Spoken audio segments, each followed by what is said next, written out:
కేసీఆర్ గారి నాయకత్వం. జై తెలంగాణ. కరెక్ట్ గా అన్నం తినే టైంకి ఇచ్చిండు మైక్ అనిల్ అన్న.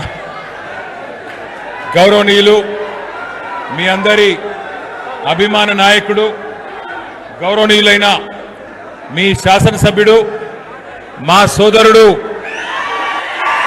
శ్రీ అనిల్ జాదవ్ గారికి, మాస్ లీడర్ అనిల్ జాదవ్ గారికి, గౌరవనీయులైన ఆసిఫాబాద్ ఎమ్మెల్యే పెద్దలు, మనందరి ఆడబిడ్డ శ్రీమతి కోవా లక్ష్మి అక్క గారికి, గౌరవనీయులు మాజీ మంత్రివర్యులు పెద్దలు ఆదిలాబాద్ జిల్లా పార్టీ అధ్యక్షులు శ్రీ జోగు రామన్న గారికి, గౌరవనీయులు మాజీ మంత్రివర్యులు పెద్దలు బాల్కొండ శాసనసభ్యులు అన్నా శ్రీ వేముల ప్రశాంత్ రెడ్డి గారికి, గౌరవనీయులైన హుజూరాబాద్ శాసనసభ్యులు శ్రీ పాడి కౌశిక్ రెడ్డి గారికి,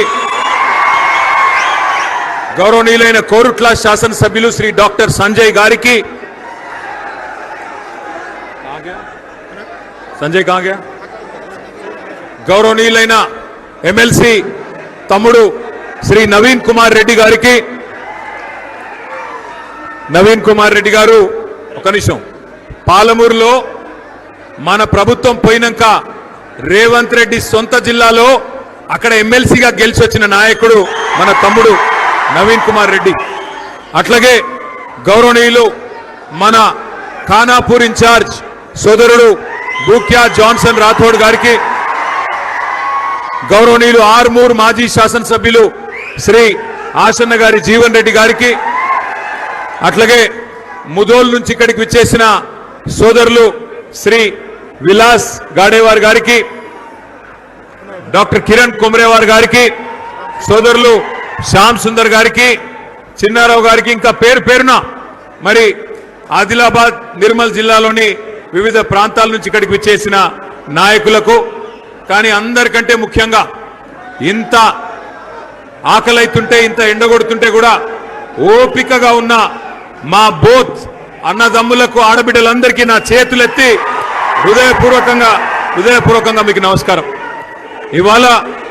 ఇవాళ కొంత బాధ అనిపిస్తున్నది, కొంత సంతోషంగా ఉన్నది. ఇక్కడికి వచ్చే ముందు సోదరుడు సిరికొండ మండలం పున్నా గ్రామానికి సంబంధించిన ఒక రైతు, మరి ఆ సోదరుడి పేరు పాండురంగ అనే రైతు ఆయనకున్న 4 ఎకరాల్లో జొన్నలు పండించిండు. జొన్నలు పండించిన తర్వాత మరి రైతు బంధు రాలే, టైంకు యూరియా దొరకలే, కరెంటు చక్కగా లేదు, కానీ కష్టపడ్డాడు. ప్రభుత్వం మద్దతు ఇవ్వకపోయినా కష్టపడి జొన్నలు పండించి మరి ప్రభుత్వం కనీసం కొంటదేమో జొన్నలు 3720 రూపాయలు మద్దతు ధర ఉండే, ఆ మద్దతు ధరకు కొంటదేమో అనుకున్నాడు. పోయి మార్కెట్లో, సిరికొండ మార్కెట్లో మొత్తం జొన్నలని తీసుకుపోయి కుప్పబోసిండు. వినబడతలేదా? क्या हुआ? कोई तकलीफ है? जरा बैठो भाई, पीछे बैठो, जरा पीछे वालों को नहीं दिख रहा. बीच में जो लोग हैं बैठ जाओ, बीच में जो लोग खड़े हैं बैठ जाओ. ये लोग मध्य निल्सुरो कुसोंడి.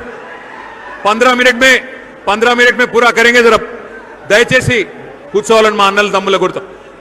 కేసీఆర్ అభిమానులైతే కూర్చోవాలి, జై తెలంగాణ మనుషులైతే కూర్చోవాలి, కేసీఆర్ అభిమానులైతే కూర్చోవాలి అంటున్నా.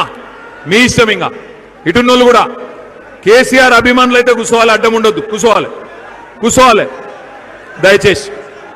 మరి పోయినాం, ఆ సోదరుడు పాండురంగ గారు చచ్చిపోతే ఆ కుటుంబాన్ని పలకరించడానికి, మందలించడానికి పోయినాం. ఆ ఊరికి పోతే ఊరంతా వచ్చింది. అనిల్ అన్న తీసుకపోతే అక్కడ ఆ కుటుంబంతో మాట్లాడితే కళ్ళల్లో నీళ్ళు వచ్చినాయి. 2 ఆడపిల్లలు ఉన్నారు, ఒక కొడుకున్నాడు. చిన్న పిల్లలు ఎవరికి లగ్గం కాలే, అందరు ఇంకా ఆగమాగమే ఉన్నారు. భార్యకు చదువు రాదు, పాపం ఆమెకేం తెలియదు. ఆడపోతే అనిల్ అన్న వెంటనే, అన్న పార్టీ నుంచి సాయం చేయాలంటే ఒక 3 లక్షల రూపాయలు మన పార్టీ నుంచి వాళ్ళకి సాయం చేసి ధైర్యం చెప్పినాం. కానీ ఏం సరిపోతుంది, ఎట్లయితుంది? ఇలా మనం ఆలోచించవలసింది ఒక్కటే, కేసీఆర్ ప్రభుత్వంలో మనం ఆనాడు రైతును రాజును చేసే ప్రయత్నం చేసినాం. దేశానికి వెన్నుముకగా తెలంగాణ రైతులు ఎదిగేందుకు కేసీఆర్ గారు కష్టపడ్డాడు. ఒక రైతు బంధు తెచ్చిండు, 24 గంటల కరెంట్ ఇచ్చిండు, మీ అందరికీ టైంకు ఎరువులు ఇచ్చిండు, టైంకు విత్తనాలు అందించిండు. మీరు కష్టపడి పంట పండిస్తే మళ్ళా కల్లాలు పెట్టి ఎక్కడికక్కడ కొనుగోలు కేంద్రాలు పెట్టి కల్లాల దగ్గరనే ధాన్యం కొన్నాడు కేసీఆర్. ఆఖరికి కరోనా వస్తే కూడా రాష్ట్రం అంతటా వడ్లు పండించిన, జొన్నలు పండించిన, మక్కలు పండించిన, శనిగలు పండించిన, నువ్వు ఏది పండించినా ప్రభుత్వానికి 100 కోట్ల నష్టం వచ్చినా బాధపడకుండా ప్రభుత్వమే మీది, తెచ్చుకున్న తెలంగాణనే మీకోసం అని చెప్పి ఎన్ని వేల కోట్ల నష్టం వచ్చినా కేసీఆర్ గారు మీకోసం నిలబడ్డాడు. బ్రహ్మాండంగా మీకు లాభం చేసే ప్రయత్నం చేసినాడు. ఆయన చేసిన పనుల వల్ల తెలంగాణ ఇవాళ అన్నపూర్ణ, దేశానికి అన్నం పెట్టే అన్నపూర్ణగా తెలంగాణ ఎదిగింది. మరి ఇవాళ ఏమైంది ఇవాళ తెలంగాణ? తమ్మి మీరు మధ్యలో నిలిచిన వాళ్ళు డిస్టర్బ్ చేస్తున్నారు, ప్లీజ్ కూర్చోండి, దండం పెడతా కూర్చో ప్లీజ్, జరా ఉनको బిఠా అన్న. మీరు కూర్చోపోతే ఎన్నుకున్న వాళ్ళు గడబడి చేస్తారు ప్లీజ్.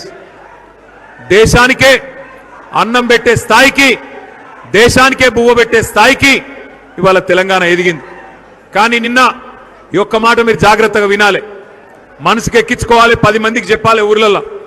నిన్న రాష్ట్రంలో రేవంత్ రెడ్డి నాయకత్వంలో మొత్తం ప్రభుత్వం మంత్రులందరూ కూర్చున్నారు. నిన్న మంత్రివర్గ సమావేశం పెట్టినారు.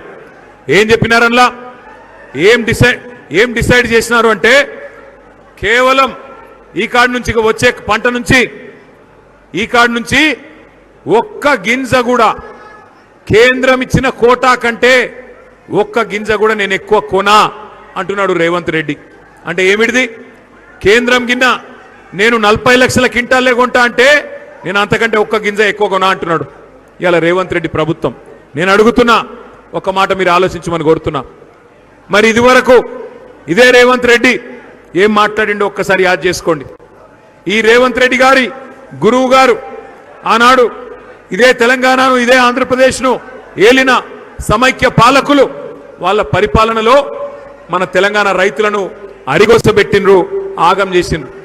పక్కన కృష్ణా నది ఉన్నా, గోదావరి నది ఉన్నా కరెంటు లేదు, నీళ్లు లేవు, కాలిపోయే మోటార్లు, పేలిపోయే ట్రాన్స్ఫారంలు, ఎక్కడికక్కడ గందరగోళ పరిస్థితులు, అప్పుల పాలైన రైతులు, ఆత్మహత్యలు. అందుకే దేశంలోనే మహారాష్ట్ర నంబర్ 1 ఉంటే రైతు ఆత్మహత్యల్లో నంబర్ 2 తెలంగాణ ఉండే. కానీ కేసీఆర్ గారి నాయకత్వంలో మరి బ్రహ్మాండంగా ఒక పునాది పడ్డది, మంచి పునాది వేసుకున్నాం. 70 లక్షల రైతులకు 73,000 కోట్లు ఇచ్చిన నాయకుడు ఒకే ఒక్కడు మన నాయకుడు కేసీఆర్. గర్వంగా చెప్పుకోవచ్చు, రైతు బంధు ప్రపంచంలో ఎక్కడ లేదు. అసొంటి పథకం పెట్టిండు. 2 సార్లు రుణమాఫీ చేసిండు, 2 సార్లు లక్ష చేస్తే 29,000 కోట్లు దానికి ఖర్చు అయిందంటే 10 ఏళ్లలో 1,00,000 కోట్లు రైతుల ఖాతాల్లో వేసిన నాయకుడు మన నాయకుడు కేసీఆర్ గారు. మిషన్ కాకతీయ పేరు మీద చెరువులలో పూడిక తీసుకున్నాం, కాళేశ్వరం లాంటి ప్రాజెక్టులు కట్టుకున్నాం. అందుకే ఏమైంది, తెలంగాణ వచ్చినాడు 1,30,00,000 ఎకరాల్లో సాగు ఉంటే కేసీఆర్ దిగిపోయినాడు 2,30,00,000 ఎకరాలంటే 1,00,00,000 ఎకరాలు అదనంగా సాగులోకి వచ్చింది. భూమి బంగారం అయ్యింది, రైతు సంబరంగా ఉండే పరిస్థితి వచ్చింది. కానీ ఇవాళ ఏమి జరుగుతా ఉంది మీరు ఆలోచన చేయండి. కాంగ్రెస్ వచ్చింది, సరే బోత్లో మీరు తెలివైన వాళ్ళు, మీరు అనుకున్నారు బోత్ నియోజకవర్గంలో ఆశ్వాబాద్ వాళ్ళు ఏమనుకున్నారు, కాంగ్రెస్ వాళ్ళు ఎన్ని అడ్డమైన మాటలు చెప్పినా, బీజేపీ వాళ్ళు ఎన్ని దొంగ మాటలు చెప్పినా నమ్మేది లేదు, మాకు కేసీఆరే కావాలి, అనిల్ జాదవే కావాలని మీరు గెలిపించిండ్రు. కానీ ఆదిలాబాద్ వాళ్ళు ఆదమర్చిండ్రు, పక్కకు ఖానాపూర్ వాళ్ళు మరి వాళ్ళు కూడా కలువళ్ళు అయిపోయారు. అందుకే అక్కడ కాంగ్రెస్, ఇక్కడ కాంగ్రెస్, దేశమంతా వదిలించుకున్న దరిద్రం కాంగ్రెస్, దాన్ని తెచ్చి మనం ఎత్తిన పెట్టుకున్న పాపానికి ఏం జరిగింది ఆలోచన చేయండి. రాహుల్ గాంధీ పెద్ద మనిషి కాంగ్రెస్ పార్టీలా, ఆయన వచ్చిండు ఢిల్లీకి వెళ్ళి, వచ్చి ఏం చెప్పిండు, రైతులకు అన్ని పంటలకు నేను బోనస్ ఇస్తా, నువ్వు దొడ్డు వడ్లు పండించినా, సన్నవడ్లు పండించినా, పత్తి పండించినా, జొన్నలు పండించినా, మక్కలు పండించినా, మిర్చి పండించిన సోయా పండించిన క్వింటాల్కు 500 బోనస్ నేను ఇస్తా అని చెప్పిండు. దొడ్డు వడ్లకు కూడా బోనస్ అన్నాడు. కానీ ఇవాళ దొడ్డు వడ్లకు లేదు, సన్న వడ్లకు మాత్రమే అని మళ్ళా మాట మార్చిండ్రు. మాట మార్చి నాకేమైంది, 40 రకాల సన్నాలకు ఇస్తామన్నారు మొదలు. కానీ నిన్న చెప్తున్నారు 40 రకాల సన్నాలు కాదు, 7 రకాలకే ఇస్తాం, అంతకంటే ఎక్కువ ఇయ్యమని చెప్పి మళ్ళొకసారి రైతుకు మోసం చేసే పరిస్థితి. అదే మన ప్రభుత్వం ఉన్ననాడు మక్కలు కొన్నాం, శనిగలు కొన్నాం, కందులు కొన్నాం, జొన్నలు కొన్నాం, వడ్లు కొన్నాం, 1-2 కాదు, సోయాబీన్తో సహా అన్ని కూడా కొన్నాం. పంజాబ్ను దాటిపోయి నెంబర్ 1 రాష్ట్రమైనం. మరి వ్యవసాయం దండుగా అన్నోళ్లను పండుగ చేసి చూపెట్టినాం. కాంగ్రెస్ ఏం చెప్పింది ఒక్కసారి యాద్ చేసుకోండి దయచేసి. మీకు ఆకలి అవుతుంది, నాకు కూడా ఎరికే, 5 నిమిషాలు బంద్ చేసుకుందాం. కాంగ్రెస్ ఏం చెప్పింది ఒక్కసారి యాద్ చేసుకోండి. కేసీఆర్ 10,000 ఇస్తుండు, మేము 15,000 ఇస్తాం. 10,000 ఇస్తుండు కేసీఆర్, మేము 15,000 ఇస్తాం. కేసీఆర్ 2 పంటలకు ఇస్తుండు రైతు బంధు, మేము 3 పంటలకు ఇస్తాం. కేసీఆర్ 2 పంటలకే ఇస్తుండు, మేము 3వ పంటకు కూడా ఇస్తాం. కేసీఆర్ భూమి ఉన్నోళ్ళకే ఇస్తున్నాడు, మేము కౌలు చేసుకున్నటోళ్ళకు కూడా మేము రైతు బంధు ఇస్తాం. రైతు కూలీలకు నెలకు 1000 రూపాయలు ఇస్తాం. నేను ఒక్కటే అడుగుతున్నా, మొన్న వచ్చిండు ముఖ్యమంత్రి రేవంత్ రెడ్డి బోతు నియోజకవర్గానికి. అనిల్ జాదవ్ గారు అదే వేదిక మీద ఉన్నాడు. అక్కడ మన బీఆర్ఎస్ వాళ్ళు ఎవరు లేరు, అంతా కాంగ్రెస్ ప్రభుత్వం వాళ్ళు పిలిస్తే వాళ్ళు తీసుకొచ్చిన ప్రజలు రైతులు వాళ్ళు వీళ్ళు ఉన్నారు. ముఖ్యమంత్రి రేవంత్ రెడ్డి గారు వచ్చి బోత్ శాసనసభ్యుడు అనిల్ జాదవ్ అనగానే కిందికెళ్ళి సీటీలు, కిందికెళ్ళి సప్పట్లు మారు మోగిపోయినాయి. పరేషాన్ అయిపోయింది ముఖ్యమంత్రి. నాకు సప్పట్లు కొడతలేరు, అనిల్ జాదవ్కు బాగా కొడుతున్నారు, ఇదెక్కడి కథ అని ముఖ్యమంత్రి పరేషాన్ అయింది. పరేషాన్ అయిపోయి ఇక పంచి డైలాగులు కొట్టుడు మొదలు పెట్టిండు. పంచి డైలాగులు ఏం కొట్టిండు? పంచి డైలాగులు ఏమంటాడు రేవంత్ రెడ్డి, ఎలక్షన్లకు మునుపు మీరు కూర్చోనరా నాయన, ఇంకా కనబడతలేరా, కూర్చోనరా భయ్ దండం పెడతా. ఎలక్షన్లకు మునుపు ఇదే రేవంత్ రెడ్డి ఏం చెప్పిండు, అన్ని పనులు చేస్తా, 100 రోజులలోనే చేస్తా, పిల్లగాళ్ళకు స్కూటీలు ఇస్తా, 5 లక్షల విద్యా భరోసా కార్డు ఇస్తా, రైతులకు 15,000 ఇస్తా, ముసలోళ్లకు 4,000 పెన్షన్లు ఇస్తా, అత్తకు 4,000, కోడలకు 2,500 ఇస్తా, అన్ని 100 రోజుల్లోనే చేస్తా అని డైలాగులు కొట్టిండు. అయితే మొన్న అనిల్ జాదవ్ గారు మరి వివిధ సభల్లో అడుగుతున్నాడు, ఏమాయ ముఖ్యమంత్రి గారు 6 గ్యారంటీలు అంటివి, 420 హామీలు ఇస్తేవి, 3 నెలలు అంటే 100 రోజులనే చేస్తా అంటివి, ఏమైందయ్యా అని అడిగితే బోత్లో రేవంత్ రెడ్డి గారు చెప్తున్నాడు, సోయి కూడా లేదు ముఖ్యమంత్రి అని. ఏమంటున్నాడు, 100 రోజుల్లోనే ఎంత కండలు తిరిగిన పైల్వాన్ అయినా 100 రోజుల్లోనే పిల్లలు పుట్టిస్తాడా? ఒక ముఖ్యమంత్రి నోట్లకెళ్ళి వచ్చే మాట నేను ఇది మనకు తెలియదా? పిల్లలు 3 నెలలకు పుట్టారని మనకు తెలియదా? ముఖ్యమంత్రి మాట్లాడుతుండు, 3 నెలలనే పిల్లలు పుడతారా, కండలు తిరిగిన పైల్వాన్ ఉంటే కూడా అని మాట్లాడుతుండు. నేను అడుగుతున్నా రేవంత్ రెడ్డి, 3 నెలల పిల్లలు పుట్టారు మాకు కూడా ఎరికే, కానీ 3 నెలలు కాదు, మరి 30 నెలల పుట్టకపోతే నిన్నేమనాలరా? ఏమనాలే? 30 నెలలు అయిపోయింది కదా, సగం టైం అయిపోయింది కదా. ఇవాళ రేపు మా పిల్లలు మా బోతులో హుషారున్నారు పిల్లలు. ట్రైలర్ చూడంగానే చెప్తారు సినిమా హిట్టా ఫట్టా, ట్రైలర్ చూసి చెప్తారు సినిమా హిట్టా ఫట్టా. అన్నం ఉడికిందా లేదా తెలుసుకునేందుకు ఒక చిన్న మెతుకు చాలు మా వాళ్ళకు హుషారు. మరి నీదేమో సినిమా ఇంటర్వెల్ దాకా అయ్యేపాయ, ఒడిచిపోయింది సినిమా, 50% అయిపోయింది. అందరికి అర్థమైపోయింది కాంగ్రెస్ కేల్ ఖతం, దుకాణం బంద్, అందరికి అర్థమైపోయింది. ఎప్పుడు ఎలక్షన్ వస్తుందా, ఎప్పుడు క్యాలెండర్ మారుతుందా, ఎప్పుడు మళ్ళీ కేసీఆర్ వస్తాడా, ఇది తెలంగాణలోని ప్రతి బిడ్డ ఇయ్యాల ఆలోచన చేస్తా ఉన్నది. మీరు ఒక్కటే యాద్ చేసుకోండి, ఇక్కడికి వచ్చిన మా అన్నలు తమ్ముళ్ళు ఒక్కటి గుర్తు తెచ్చుకోండి, కేసీఆర్ ఉన్నప్పుడు ఇటువంటి యూరియా సమస్య ఉండేనా? ఒక్క ఫోన్ చేస్తే మన ఆటో అన్నకో ఆటో తమ్మునికో కళ్ళం కాడికొచ్చి పొలం కాడికొచ్చి బంగారం వలే యూరియా బస్తాలు వేసిపోతున్నాయి. కరెక్టా నేను చెప్పేది కాదా? ఒక్క ఫోన్ ఆటోని ఫోన్ చేస్తే అసొంటిది ఇవాళ ఏంది పరిస్థితి?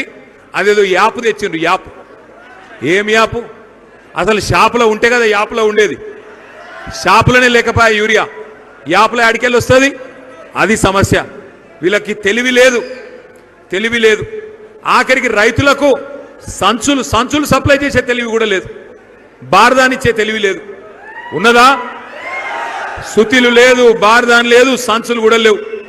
అయితే మొన్న అనిల్ అన్న ఏం చేసిండంటే, అవి ఏమో సంచులు ఎందుకు దొరుకుతలేవు రాబాయ్ అని చెప్పి ఎంక్వైరీ చేసిండు. సంచులన్నీ ఆడిపోతున్నాయండి, ఎరికేనా? ఏడిపోతున్నాయి? ఢిల్లీకి పోతున్నాయి. నిండా పైసలు నింపి దోసుకున్న సొమ్మంతా ఢిల్లీకి పోతున్నాయి పైసలు. రైతులకి ఈయనకి పైసలు లేవు.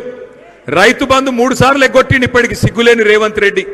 ఒకసారి కాదు, 2 సార్లు కాదు, 3 సార్లు ఎగ్గొట్టిండు. ఏం చెప్పిండు ఎలక్షన్లకు ముందు ఏం చెప్పిండు?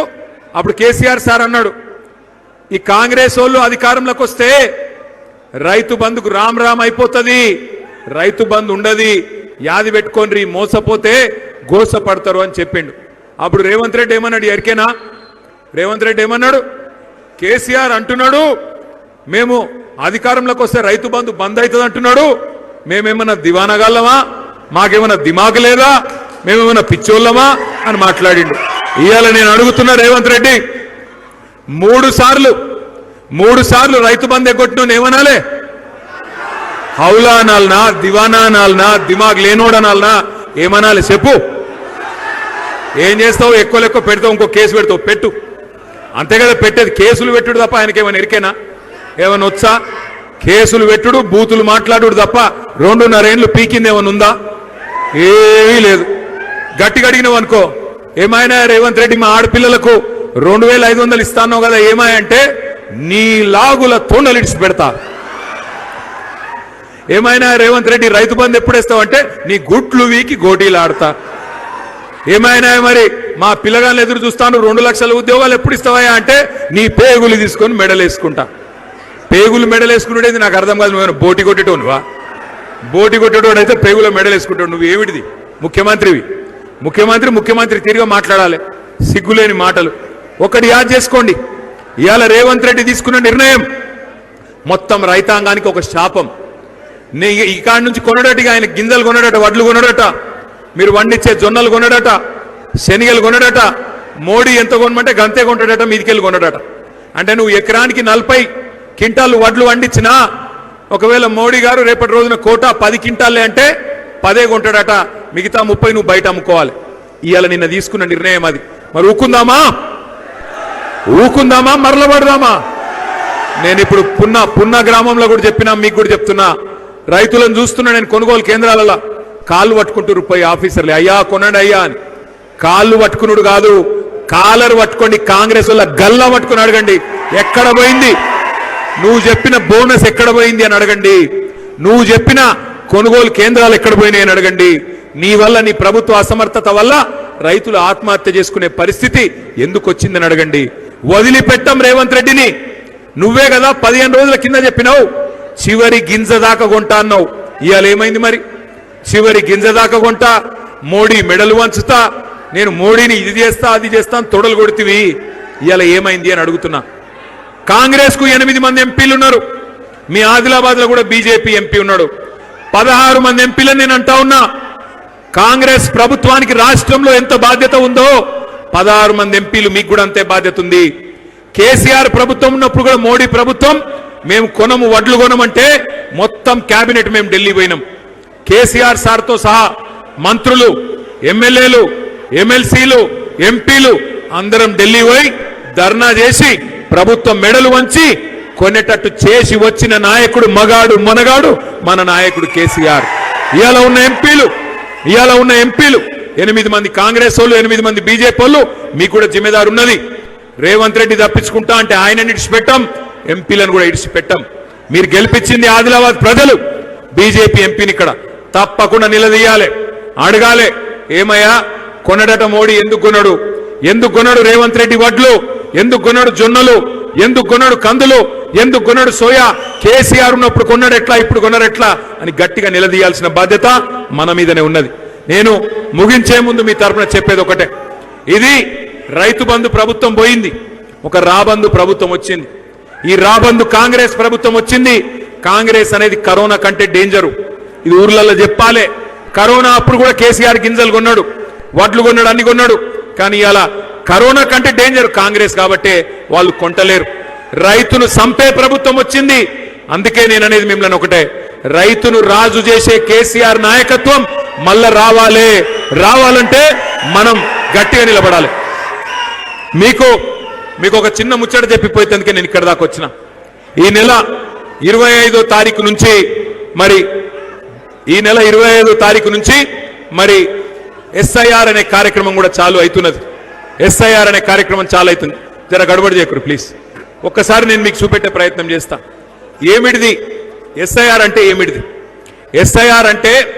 ఇంట్లో పెద్ద అయోమయం అయ్యేది ఏం లేదు, గడబడయ్యేది ఏం లేదు. ఎస్ఐఆర్ అంటే స్పెషల్ ఇంటెన్సివ్ రివిజన్. అంటే ఏమిటిది? ఓటర్ లిస్టును జల్లెడబట్టే కార్యక్రమం. వాళ్ళ కొత్తోళ్ళు 18 ఏళ్ళు నిండిన వాళ్ళు ఉంటే వాళ్ళ పేరు రాపియాల, చచ్చిపోయిన వాళ్ళు ఉంటే వాళ్ళ పేరు తీసేపియాల. ఎవరికైనా డబల్ ట్రిపుల్ ఓట్లుంటే ఒకటే ఓటు ఉండేటట్టు చూసుకోవాలి. గంతే. ఇప్పుడు ఉదాహరణకు మీ ఇంట్లో కొత్త కోడలు వచ్చిందనుకో, ఆ అమ్మాయి పేరు ఇక్కడ రాపియాలి, వాళ్ళ ఇంట్లో కొట్టేపియాలి. అట్లాగే మీ దగ్గర ఎవరైనా సుట్ట పిల్లగాడు వచ్చినాకో, సుట్టపోల పిల్లగాడు మీ దగ్గర చదువుకున్న తందుకు వచ్చిండు, ఇక్కడనే ఓటు రాయించాలి, వాళ్ళ ఇంటికాడ తీసేపియాలి. మీకు 4 ముక్కలు నేను ఎస్ఐఆర్ గురించి చెప్పాలని చెప్పి ఈ స్క్రీన్ కూడా పెట్టినాం. జర ఒక్కసారి అందరు ఇక్కడ చూడాలని చెప్పి కూడా మీకు నా ప్రార్థన. ఇది వినబడుతుందా? ఒక్కసారి అందరు కూడా దయచేసి ఇక్కడ చూడాలి. SIR next slide. ఎస్ఐఆర్లా ఏం చేస్తారు అంటే, కుసోరా భయ్, కుసో ఒక్కరినో ఇంతమంది ఎందుకు డిస్టర్బ్ చేసిన? కుసో. ఆయన చూడు, ఆయన బాధ ఎందుకు వస్తుంది? అనిల్, ఆయన బాధ ఎందుకు వస్తుంది? ఎస్ఐఆర్లో ఏం చేస్తారంటే, ఎస్ఐఆర్ అనేది ఇది మొదటిసారిగా జరిగేది. ఇప్పటికీ భారతదేశంలో 13 సార్లు జరిగింది. ఈసారి జరిగేది 14వ. మరి చివరిసారి ఎప్పుడు జరిగింది ఎస్ఐఆర్ అంటే 2002లో జరిగింది. 2002లో ఆనాడు ఏదైతే జరిగిందో ఆ లిస్టును, అట్లాగే ఇప్పుడు కొత్తగా ఉన్న లిస్టు 2025 లిస్టు 2 పక్కకు పెట్టుకొని 2 చూస్తారు. ఉదాహరణకు అనిల్ అన్నకు 2 పిల్లలు ఉన్నారు, ఇద్దరు బాబులు ఉన్నారు. వాళ్ళకు 2002లో, అరే నీకు దండం పెడతా సీటు కొట్టకరా, 2002లో ఆ రోజు అనిల్ అన్న పిల్లలకు ఓట్లు లేదు. ఆ రోజు 2002లో అనిల్ అన్న పేరు, అనిల్ అన్న భార్య పేరు మాత్రమే ఓటర్ లిస్టులో ఉన్నది. కానీ 2025లో పిల్లలిద్దరి పేర్లు కూడా వచ్చినాయి. ఇప్పుడు ఏం చేయాలి? ఆ పిల్లలిద్దరి పేర్లు అనిల్ అన్నతోని లింక్ చేసి మ్యాపింగ్ చేయాలి. దాన్ని ఫ్యామిలీ మ్యాపింగ్ అంటారు. అది 25వ తారీఖు నుంచి జరిగే కార్యక్రమంలో మీరు చేయాల్సి ఉంటుంది. ఇక్కడ బూత్ లెవెల్ ఏజెంట్లు ఉన్నారా? ఉంటే శైలి అవ్వటండి. మీకు ఆ పుస్తకాలు ఇచ్చిర్రా? ఆ పుస్తకాలు చూపెట్టండి ఒక్కసారి. Very good, very good. So ఈ పుస్తకంలో నేను చెప్పేది అంతా ఉన్నది, మీరు చదువుకోవాలి. కాకపోతే ఆ 2002 లిస్టు 2025 లిస్టు పక్కకు పెట్టుకొని అప్పుడు లేని ఫ్యామిలీ మ్యాపింగ్ ఇప్పుడు చేస్తారు. అదొకటి జాగ్రత్తగా చూసుకోవాలి. నెక్స్ట్, మొత్తం రాష్ట్రంలో ఈ ప్రాసెస్ మొత్తం, ఈ కార్యక్రమం మొత్తం ఒక నెల రోజులు జరుగుతుంది. 25 జూన్ నుంచి 24 జూలై దాకా ఈ కార్యక్రమం జరుగుతుంది. జరిగినాక మరి ఒక లిస్టు, ఓటర్ లిస్టు అప్పుడు పబ్లిష్ చేస్తారు 31 జూలై. అందులో ఏమైనా తప్పులు ఉంటే మీకు నెల రోజులు టైం ఉంటుంది. మొత్తం ఆగస్టు నెల అంతా మీకు టైం ఉంటుంది. ఆగస్టు నెలలో మీరు ఆ అధికారులకు, అంగన్వాడీ టీచర్లు, మీ మెప్మా లేదా ఐకేపీ మహిళలు ఎవరైతే ఉంటారో వాళ్ళకు, బూత్ లెవెల్ ఆఫీసర్లు ఎవరైతే ఉంటారో వాళ్ళకు మీరు మీ అబ్జెక్షన్ వాళ్ళు చెప్పొచ్చు నెల రోజుల పాటు. 1 ఆగస్టు నుంచి ఆగస్టు నెలాఖరు దాకా అబ్జెక్షన్ చెప్పొచ్చు ఏమైనా తప్పులు ఉంటే. తర్వాత ఒక నెల రోజులు అధికారులు మొత్తం జల్లెడబట్టి మీరిచ్చిన అభ్యంతరాలను పరిష్కారం చేయాలి. చేసినాక అక్టోబర్ 1వ తారీఖు నాడు ఫైనల్ ఓటర్ లిస్టు పబ్లిష్ అవుతుంది. ఈ అక్టోబర్ 1కి వచ్చే ఓటర్ లిస్టే రేపు మీ ఎంపీటీసీ ఎలక్షన్లో అదే ఓటర్ లిస్ట్ ఉంటుంది. రేపు అదే ఓటర్ లిస్టు మీ జెడ్పీటీసీ ఎలక్షన్ ఉంటుంది. రేపు అదే మళ్ళా ఎమ్మెల్యే ఎలక్షన్లు ఉంటుంది, ఎంపీ ఎలక్షన్లో ఉంటుంది. అందుకే ఈ మొత్తం ప్రాసెస్, ఈ మొత్తం ప్రక్రియ చాలా ముఖ్యం. నెక్స్ట్, ఇలా ముఖ్యమైన పాయింట్ ఏంటంటే మన బూత్ లెవెల్ ఏజెంట్లు చేయాల్సింది ఒకటే ఒకటి. మీరు మీ బూత్ లెవెల్ అధికారులతోని మీరు జాగ్రత్తగా ఇల్లుకు పోవాలి. మొత్తం ఒక బూత్లో 1000 ఓట్లు ఉంటాయి. 1000 ఓట్లు అంటే 300 నుంచి 350 ఇండ్లు, నెల రోజులు మొత్తం 1000 ఓట్లను కవర్ చేయాల్సింది నెల రోజులు. మరి 300-350 ఇండ్లు అంటే రోజుకు మీరు తిరిగేది 10 ఇండ్లే, రోజుకు 10 ఇండ్లు తిరగాల. ఆ 10 ఇండ్లల్లో ఎక్కడ కూడా 18 ఏళ్ళు నిండిన కొత్త పిల్లలు ఉంటే వాళ్ళ ఓటు రాయించాలి, ఎవరైనా చచ్చిపోయిన వాళ్ళు ఉంటే ఓటు తీసేయించాలి. అట్లాగే ఏమైనా మ్యాపింగ్ జరగకపోతే, పిల్లలు పుట్టి కోడళ్ళు వచ్చి అట్లా మ్యాపింగ్ జరగకపోతే మ్యాపింగ్ అయ్యేటట్టు చూసుకోవాలి. ఒక అనుమానం ఉంది, వెస్ట్ బెంగాల్లో కొన్ని ఓట్లు తీసేసిండ్రు అందుకే దీదీ ఓడిపోయిందని, బీహార్లో ఓట్లు తీసేసిండ్రు అందుకే అక్కడ లాలూ ప్రసాద్ పార్టీ ఓడిపోయిందని అనుమానం ఉంది. అందుకే బోత్లో మీ అందరితో నా ప్రార్థన, ఒక్క దొంగ ఓటు కూడా ఉండొద్దు, అట్లాగే ఒక్క అర్హుడైన ఏ ఒక్క ఓటు, ఎలిజిబుల్ ఓటు ఒక్కటి కూడా పోవద్దు, చూసుకునే బాధ్యత మీదే అని చెప్పి నేను విజ్ఞప్తి చేస్తున్నా. నెక్స్ట్, ఇక్కడ మన ఉద్దేశం ఒక్కటే, మీరు ఎక్కువ కన్ఫ్యూజ్ అయ్యేది ఏం లేదు. ఆఫీసర్లతో పోవాలి, ఇంటింటికి పోవాలి, అన్ని పత్రాలు చక్కగా ఉన్నాయా లేవో చూసుకోవాలి, ఓటు హక్కు వచ్చినట్టు చూసుకోవాలి. ఇవన్నీ ఇప్పుడు నేను చెప్పేటిదన్నీ మీ బుక్లో ఉన్నాయి.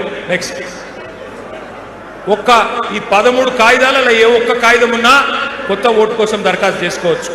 క్యాస్ట్ సర్టిఫికేట్ కానీ, బర్త్ సర్టిఫికేట్ కానీ, లేదా మీకేమైనా పోడు పట్టాలు ఇచ్చింటే పోడు పట్టాలది కానీ, ఇట్లా ఏదైనా సరే 13 డాక్యుమెంట్లల్లో ఏ ఒక్కటి ఉన్నా మీరు బ్రహ్మాండంగా కొత్త ఓటు కోసం దరఖాస్తు చేసుకోవచ్చు. నెక్స్ట్, ఇక్కడ ఒక ఇంపార్టెంట్ ఇది ఒకటి చూసుకోండి, కొన్ని డబల్ ఓట్లు ఉంటాయి. నేను అనిలన్నకి ఇస్తా లిస్టు మొత్తం, బోత్ నియోజకవర్గంలో డబల్ ఓట్లు ఎన్ని ఉన్నాయి మనకు కూడా ఒక అంచనా ఉంది. ఆ లిస్టు అనిలన్నకి ఇస్తా, అనిలన్న బూత్ల వారీగా మీకు ఇస్తాడు, మీరు చూసుకోవచ్చు. ఇక్కడ ఒక ఉదాహరణ, ఇక్కడ ఒక అమ్మాయికి హైదరాబాద్లో 5 ఓట్లు ఉన్నాయి. అట్లాగే రేపు ఏమైనా డబల్ ఓట్లు ఉంటే వాటిని తీసేయించే ప్రయత్నం చేయాలి. నెక్స్ట్, మీకు ఒక బుక్ ఇచ్చిన చేతిలో, ఆ బుక్లో అన్ని వివరాలు ఉన్నాయి. నెక్స్ట్ నెక్స్ట్ నెక్స్ట్ ఇది ఒక్కటి చూసుకోండి. ఇక్కడ మీ అందరికీ మీ అందరికీ నా ప్రార్థన ఏంటంటే, మీకు ఓటర్ లిస్ట్ కూడా బూత్ల వారీగా మీకు ఇవ్వడం జరుగుతుంది. మీరు చూసుకోవాలా, చూసుకొని అన్ని చక్కగా ఉన్నాయా లేవా చూసుకొని, మరి ఎందుకంటే కేసీఆర్ సార్ గెలవాలని ఉందా, మళ్ళా గులాబీ జెండా ఎగరాలని ఉందా, ఉంది అంటే కాదు, ఉంది అంటే రాదు, ఉంది అంటే అట్లా పిల్లల లెక్క లొల్లి చేస్తే కాదు, ఈ లొల్లి చేస్తే కాదు, ఆగ్రహం చెప్పేది ప్లీజ్, ఇట్లా లొల్లి పెడితే కాదు. ఎప్పుడైతామంటే మీకు ఎన్ని బూతులు అన్నిలన్నా మొత్తం అన్నా, ఎన్ని బూతులు మొత్తం 303 పోలింగ్ బూత్లు ఉన్నాయి. నేను ఒక్కటే మిమ్మల్ని రిక్వెస్ట్ చేసేది, ఏ బూత్లో ఉండే నాయకులు ఆ బూత్లో మీరు జిద్దు మీద తీసుకోవాలా. నా బూత్లో నేను మెజారిటీ తెస్తా, అనిల్ జాదవ్ను మళ్ళీ గెలిపిస్తా, కేసీఆర్. కానీ మెజారిటీ రావాలి అంటే, మెజారిటీ నీ బూత్లో రావాలంటే దొంగ ఓట్లు ఉండొద్దు, మన వాళ్ళ ఓట్లు పోవద్దు. అట్లాగే కొత్త ఓట్లు ఏమన్నా రాయించేది ఉంటే రాయించాలి, ఇప్పుడే జాగ్రత్తగా చూసుకోవాలి. ఇంగ్లీష్లో ఒక మంచి సామెత ఉంది, తెలుగులో నేను మీకు చెప్తా. అందులో ఏమంటారంటే, యుద్ధం లేనప్పుడు శాంతి సమయంలో ఎంత చెమట వడిపితే యుద్ధంలో అంత తక్కువ రక్తం గారుతుంది సైనికులది అని. ఇప్పుడు మనం ఎంత కష్టం చేస్తే ఎలక్షన్ల గెలుపు అంత ఆసాన్ అవుతుంది. అందుకే మీకు చెప్తున్నా, దయచేసి SIR కార్యక్రమం సీరియస్గా తీసుకోవాలా. ఇక రెండో ముచ్చట నేను మీకు చెప్పి నేను ముగిస్తా. మెంబర్షిప్ కార్యక్రమం కూడా మనం స్టార్ట్ చేసుకుంటున్నాం. మరి మీ బోత్లో ఉన్న జోష్ చూస్తుంటే మరి మీరు స్టేట్లోనే నెంబర్ 1 ఉంటారేమో నాకైతే డౌట్ కొడుతుంది. ఎక్కడ పోయినా మరి బోత్లో మామూలుగా లేదు, జోష్ అయితే బాగున్నది. మరి స్టేటు నెంబర్ 1 అవుతావా ఏమో నాకు తెలియదు అనిలన్న. కాబట్టి అరే నెంబర్ 1 అనగానే ఉబ్బిపోవద్దురా తమ్మి, ఆగు.